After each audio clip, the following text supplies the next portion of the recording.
이 시간 증거할 말씀의 제목은 바울의 에베소전도 세 번째 시간입니다. 바울의 에베소전도 세 번째 시간, 첫 번째 대지는 바울을 통해 능력을 행하심 11절 12절 말씀입니다. 하나님이 바울의 손으로 놀라운 능력을 행하게 하시니 심지어 사람들이 바울의 몸에서 손수건이나 앞치마를 가져다가 병든 사람에게 얹으면 그 병이 떠나고 악기도 나가더라. 하나님께서 바울의 손을 통해서 놀라운 능력을 행하십니다. 바울이 지녔던 손수건이나 앞치마를 가져다가 병든 사람에게 얹으니까 그 사람을 괴롭게 하던 병이 떠나가고 악기도 떠나가는 놀라운 능력이 나타납니다. 자, 마태복음 9장 한번 보실까요? 마태복음 9장. 사도행전은 딱 잡아놓고 마태복음 9장을 보세요. 마태복음 9장 20절입니다. 자, 마태복음 9장 20절부터 22절까지 말씀 제가 봉독해 드리겠습니다. 12해 동안이나 혈류증으로 앓는 여자가 예수의 뒤로 와서 그 겉옷가지를 만지니 이제 이는 제 마음에 그 겉옷만 만져도 구원을 받겠다 함이라. 예수께서 돌이켜 그를 보시며 이르시되 따라 안심하라, 내 믿음이 너를 구원하였다 하시니 여자가 그 즉시 구원을 받으리라. 자, 이 여인의 믿음은 예수님의 겉옷만 만져도 구원을 받겠다는 믿음입니다. 21절에 보십시오. 제 마음에 그 겉옷만 만져도 구원을 받겠다. 이런 생각이 그 여인의 마음에 쑥 들어왔어요. 예수님이 지나가실 때. 그럴 때 그 겉옷을 만지니까 예수님께서 따라 안심하라, 내 믿음이 너를 구원하였다. 여자가 그 즉시 구원을 받느니라 그랬습니다. 그러니까 바울이 지녔던 손수건이나 앞치마의 능력이 있다는 것이 아닙니다. 능력은 하나님께부터 나오는 거예요. 그런데 그 능력은 각 사람의 믿음대로 받는다 그랬습니다. 그 마태복음 그 뒷장입니다. 8장. 마태복음 8장 8절 말씀에 백부장이 대답하여 이르되 주여 내 집에 들어오심을 나는 감당하지 못하겠사오니 다만 말씀으로만 하옵소서. 그러면 내 하인이 낫겠사옵나이다. 그리고 또 10절에 보니까 예수께서 들으시고 놀랍게 여겨 따르는 자들에게 이르시되 내가 진실로 너희에게 이르노니 이스라엘 중 아무에게서도 이만한 믿음을 보지 못하였노라. 그리고 13절에 예수께서 백부장에게 이르시되 가라, 내 믿음대로 될지어다 하시니 그 즉시 하인이 나으니라. 내 믿음대로 될지어다. 그러니까 믿음대로 되는 거예요. 그러니까 우리가 믿음으로 구했으면 이제는 받은 줄 믿어야 합니다. 믿음으로 구하고 받은 줄 알고 이제는 범사에 감사하면서 우리 하나님을 잘 섬겨야 합니다. 믿음으로 구하고 의심하지 말고 믿음으로 구했으면 받은 줄 알아야 돼요. 그래서 예수께서 이르시되 할 수 있거더니 무슨 말이냐? 믿는 자에게 능치 못할 일이 없느니라. 믿는 자에게 능치 못할 일이 없다 그랬어요. 그러니까 믿음대로 됩니다. 믿음대로 되는 거예요. 그러니까 그런데 우리가 조심해야 될 게 예전부터 그런 게 있어요. 어떤 기도원에 가서 어떤 목사님한테 안수 받으면 병 낫는다. 또는 어떤 기도원에서는 그 기도원에서 나오는 생수의 물을 사서 마시면 병 낫는다 해서 병 한 병이 몇만 원씩 물을 팔고 그러는데 그거 다 거짓말이에요. 다 거짓말입니다. 능력은 하나님께부터 나오는 것이고 어떠한 물건에 있는 것도 아니고 안수 받을 때 오는 것도 아니고 하나님께서 각 사람에게 믿음대로 주는 겁니다. 그러니까 믿음대로 되는 줄 믿으시고 누구를 의지해야 되겠어요? 하나님을 의지하시고 예수님을 의지하시기 바랍니다. 다른 데 있는 거 아니에요. 기도원 쫓아다닌다고 해서 낫는 것도 아니고 그러니까 하나님을 의지하시고 예수님을 의지하시고 말씀대로 지금부터 걸어 나아가면 그 각 사람의 믿음대로 하나님께서 역사하시는 것이고 나을 자 낫게 하시는 것이고 데려갈 자 데려가시는 겁니다. 천국에 먼저 가고 늦게 가고 내가 먼저 죽고 나중에 죽고 이게 복이 아니에요. 예수님 믿는 게 복입니다. 그러니까 세상 삶에 대해서 누가 일찍 죽고 늦게 죽었다 비관적으로 생각하지 말고 나는 믿음 생활 잘하는데 왜 이렇게 가난하게 사는가 비관하지 마시고 그저 예수님 한 분 믿게 된 것 그 은혜에 감사해서 하나님 잘 섬기면 돼요. 그와 주님 안에서 죽는 게 복된 겁니다. 다른 거 다 필요 없어요. 예수님 한 분만 의지하고 사시기 바랍니다. 다른 거 다 필요 없어요. 진짜로. 자꾸 다른 데 신경을 쓰니까 욕심이 나가고 내 생각이 나가고 그러니까 예수님만 의지하세요. 그러면 다 됩니다. 믿음대로 되는 거예요. 믿음대로. 두 번째 대지는 스게와 아들들의 사건 13절로 16절입니다. 이에 돌아다니며 마수라는 어떤 유대인들이 시험삼아 악기 들린 자에게 주 예수의 이름을 불러 말하되 내가 바울이 전파하는 예수를 의지하여 너희에게 명하노라 하더라. 유대의 한 제사장 스게와의 7 아들도 이 일을 행하더니 악기가 대답하여 이르되 내가 예수도 알고 바울도 알거니와 너희는 누구냐 하며 악기 들린 사람이 그들에게 뛰어올라 눌러 이기니 그들이 상하여 벗은 몸으로 그 집에서 도망하는지라. 자, 이 스게와의 아들들 참 미련한 자들이죠. 예수님의 이름을 이용하다가 부끄러움을 당했습니다. 그러니까 예수님의 이름을 참으로 믿고 믿지 않고 의지하지 않고 이용하려고 하면 이렇게 부끄러움을 당하고 막이 밥되는 거예요. 참으로 믿지 않고 의지하지 않는 사람들, 예수님 이름만 도용해서 이용하려고 하는 사람들 결국엔 부끄러움 당하고 막이 밥되는 겁니다. 하지만 예수님의 이름을 참으로 믿고 의지하고 나가면 악한 자가 만지지도 못한다 그랬습니다. 요한일서 5장 18절 말씀에 하나님께로부터 난 자는 다 범죄하지 아니하는 줄을 우리가 아노라. 하나님께로부터 나신 자가 그를 지키심에 악한 자가 그를 만지지도 못하느니라 그랬습니다.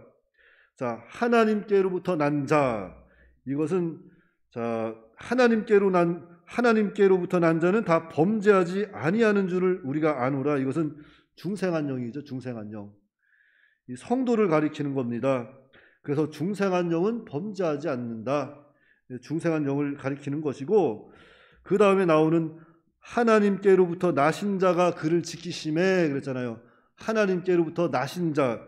자, 이것은 예수 그리스도를 가리키는 거예요.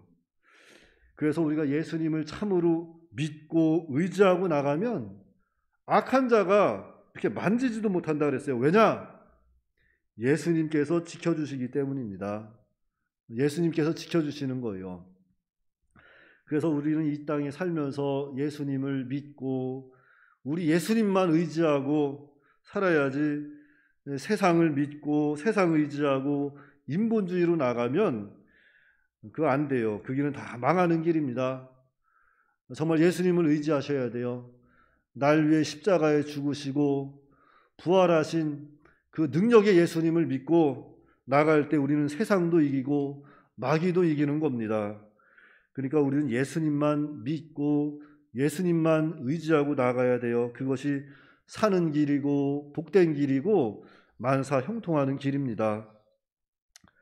그리고 세 번째 대지는 에베소인의 회개 17절로 19절 말씀입니다. 에베소에 사는 유대인과 헬라인들이 다 이 일을 알고 두려워하며 주 예수의 이름을 높이고 믿은 사람들이 많이 와서 자복하여 행한 일을 알리며 또 마술을 행하던 많은 사람이 그 책을 모아가지고 와서 모든 사람 앞에서 불사르니 그 책값을 계산한 즉 은 5만이나 되더라. 자, 이제 에베소 사는 많은 사람들이 스게와의 아들들의 그 사건을 보고 또 그것을 통해서 회개하고 예수님께로 돌아옵니다. 그러니까 이것이 하나님 은혜예요. 회개하는 것도 하나님 은혜입니다. 하나님께서 하시는 일을 보았을 때 회개하라 마음에 감동 주셨을 때 회개하는 게 은혜입니다. 오죽했으면 예수님께서 뭐라 그랬어요? 제일 먼저 하신 말씀 회개하라 천국이 가까이 왔느니라. 회개하라. 하나님 주님께서 말씀하시면 회개하고 돌아오는 게 그게 복된 사람이에요. 회개가 뭡니까? 잘못된 길을 가다가 돌아서서 다시는 그 길을 가지 않는 거예요. 저 좀 보세요. 회개가 뭐예요? 회개가 하나님을 잘 섬기다가 다른 길로 막 가다가 잘못된 길에서 돌아서는 겁니다. 여기서 끝나는 게 아니라 잘못된 길에서 돌아섰으면 다시 주님께로 막 달려가는 거예요. 다시는 죄의 길에 가지 않는 거예요. 그게 회개예요. 회개하라. 천국이 가까이 왔느니라. 회개해야 됩니다. 근데 요즘 사람들 회개를 하질 않아요. 눈물도 안 납니다. 그 큰 잘못을 해도 눈물도 안 져요. 회개할 때에 회개하고 돌아와야지, 회개하지 않으면 소망이 없습니다. 소망이 없어요. 예수님께서 이스라엘 백성들이 하나님 잘못 섬겨서 회개하라 그런 거 아닙니다. 마음이 병들었어요. 마음이 병들어서 회개할 힘이 없어요. 회개할 힘이 없고 회개할 마음이 없습니다. 그저 주님 앞에 나와서 불쌍히 여겨주시옵소서. 정말로 회개하고 이제는 다시는 내가 그러한 죄를 짓지 않겠습니다. 같은 길로 가지 않겠습니다. 세상 길로 나가지 않겠습니다 하고서 주님 앞으로 나아가서 이제는 하나님 말씀을 배웠으면 그 말씀대로 이제는 순종할 때 그때 회복이 되는 것이고 그때 고침을 받는 거예요. 그러니까 회개하라 그런 말씀이 성령께서 감동 주시고 양심의 가책이 느껴지면은 속히 회개하고 주님께로 돌아오시기 바랍니다. 그 길이 사는 길이에요. 그게 사는 길입니다. 그래서 이스라엘 백성들 얼마나 회개하라고 선지자들이 이야기했어요. 그런데 그 백성들 회개하지 아니하고 바벨론 포로됐잖아요. 바벨론 포로됐다는 거 뭐예요? 종노릇한다는 거잖아요. 종노릇하는 거. 종노릇하는 게 고대요, 평안해요. 그래서 이 요한복음 8장 34절에 그런 말씀이 있어요. 죄 짓는 자마다 다 죄의 노예라 그랬습니다. 죄의 노예. 그러니까 죄 짓는 사람은 마귀 종살이 하는 거예요. 마귀 종살이 하는 거. 다 고된 생활을 하는 겁니다. 그러니까 죄의 길에 있으면 이렇게 고달프고 시달려서 참 어려운 건데 주님 앞으로 돌아오면 죄사함 받고 해방되는 거예요. 그래서 주님 앞에 나와야 됩니다. 돌아서야 돼요. 오늘 본문 20절입니다. 이와 같이 주의 말씀이 힘이 있어 흥왕하여 세력을 얻으니라. 주의 말씀이 힘이 있어 흥왕하였다. 주의 말씀이 힘이 있어 흥왕하였다. 그러니까 주님의 말씀은 그 말씀 자체가 능력이 있고 힘이 있어요. 믿으세요? 주님의 말씀 그 자체에 능력이 있고 힘이 있습니다. 그러니까 주님 말씀 의지하세요. 주님 말씀 의지하시고 그 말씀대로 지금부터 순종하세요. 그때 능력이 있는 것이고 힘이 있는 겁니다. 그러면은 교회도 왕성해지고 하나님 나라도 건설될 수 있어요. 그러니까 주님의 말씀이 힘 있는 줄 알고 우리는 그 말씀대로 순종해야 되겠어요. 그래서 우리는 이 사실을 믿고 이제는 말씀의 힘이 있다. 말씀의 능력이 있다. 그 사실을 믿고 말씀대로 순종하는 그런 믿음의 사람이 다 되어야겠습니다. 기도하겠습니다. 거룩하시고 자비로우신 아버지 하나님, 은혜를 감사합니다. 지난 하루도 하나님께서 은혜 가운데 살아가게 하시고 이 새벽 주께서 함께하여 주심을 감사합니다. 특별히 사도 바울이 에베소 전도를 통해서 먼저는 사도 바울이 참으로 하나님의 말씀을 잘 전하고 가르칠 때에 그 많은 말씀을 배운 자들이 사도 바울의 손수건이라도 어떻게 해서든지 들고 가면은 나을 줄 알고 믿음을 써서 들고 왔더니만 하나님의 능력으로 그 모든 환자들도 아픈 환자들도 낫게 했다 그랬습니다. 그러나 그것은 손수건의 능력이 있는 것도 아니고 바울의 어떤 물건의 능력이 있는 것도 아니고 하나님께서 그 각 사람의 믿음대로 다 역사하여 주신 줄 우리가 믿게 하여 주시옵시고 오늘날 정말로 하나님의 말씀의 능력이 있다는 것을 우리가 확실히 깨닫게 하시고 우리가 이 말씀 붙들고 예수님 의지하고 세상을 나아가 승리할 수 있도록 도와주시옵소서. 무엇보다도 우리가 하나님 앞에 바로 하지 못했을 때, 하나님 말씀 붙잡고 살지 못했을 때 넘어지고 쓰러질 때가 너무나도 많지만, 그때마다 주님께서 우리에게 회개의 영을 부어주시고 회개하고서 주님께로 다시 돌아가서 말씀대로 순종할 수 있는 그런 큰 믿음 허락하여 주시옵소서. 우리 주 예수님의 이름으로 기도하옵나이다. 아멘.